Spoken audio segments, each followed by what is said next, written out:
জনগণ না চাইলে আমি এক মিনিটও বিসিবির দায়িত্বে থাকবো না। এমনিতেই আমার সময় হয়েছে পদত্যাগ করার। আপনারা না চাইলেও আমি স্ব ইচ্ছায় পদত্যাগ করতাম।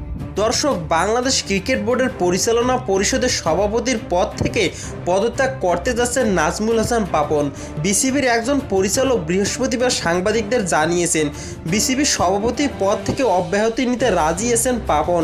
এ প্রসঙ্গে বোর্ডের প্রভাবশালী পরিচালকদের সঙ্গে আলোচনাও করেছেন তিনি। মিরপুর শেরে বাংলা স্টেডিয়ামের বিসিবির প্রধান কার্যালয়ের সামনে প্রায় প্রতিদিনই চলছে মিছিল মিটিং। আন্দোলনকারীরা মূলত বিসিবিতে সংস্কার চাচ্ছেন। বিসিবির সভাপতি সহ বেশ কয়েকজন পরিচালকের পদত্যাগের দাবিতে সোচ্চার তারা।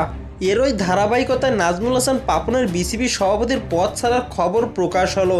2013 সালে প্রথমবারের মতো বিসিবির সভাপতি নির্বাচিত হয়েছিলেন নাজমুল হাসান পাপন। 2021 সালের 7ই অক্টোবর চতুর্থ মেয়াদে তিনি এই পদে নির্বাচিত হন। নাজমুলের সময়কালের শেষের দিকে ক্রিকেটে বাংলাদেশ দলের ব্যর্থতা ছিল চোখে পড়ার মতো। এছাড়াও ঘরোয়া ক্রিকেটে প্রশ্নবিদ্ধ আম্পায়ারিং, আবাহনীকে অন্যায় সুবিধা পাইয়ে দেয়াসহ অনেক অভিযোগই আছে তার নেতৃত্বে পরিচালিত বিসিবির বিরুদ্ধে। গত 5ই আগস্ট ছাত্র জনতার আন্দোলনের মুখে পদত্যাগ করতে বাধ্য হয়েছেন শেখ হাসিনা। দায়িত্ব ছেড়ে গোপনে দেশ ত্যাগ করেছেন তিনি। ফলে অবসান ঘটেছে টানা 15 বছর বাংলাদেশের শাসন ক্ষমতায় থাকা আওয়ামী লীগের। এরপর দলটির বেশিরভাগ শীর্ষ নেতারা দেশ ছেড়ে পালিয়েছেন।